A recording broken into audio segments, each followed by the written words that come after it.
تو خیابونای این شهر خیلی آدما رو دیدم، واسه به تو رسیدن خیلی حرفا رو شنیدم.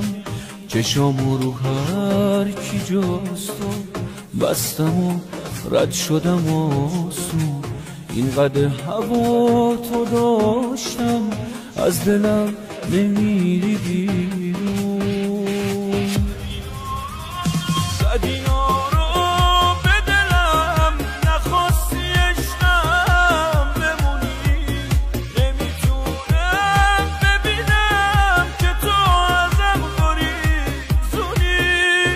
همه آیندم و تو چشای تو میدیدم، میمیرم بدون تو، میمیرم اینو میدونی. زدی رو به دلم نخواستی عشقم بمونی، نمیتونم ببینم که تو ازم گریزونی.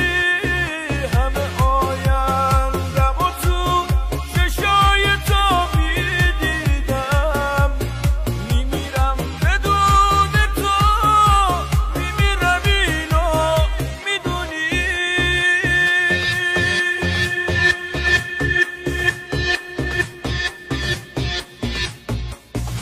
وکال بای مرتضی سرمدی، ارنجمنت بای علی سهرابی.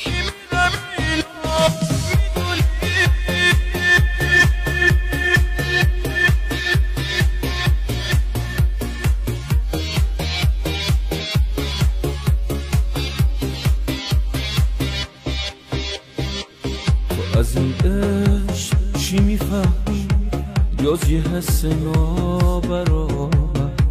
یکی اینجا جون به لب شد ولی تو نکردی باور.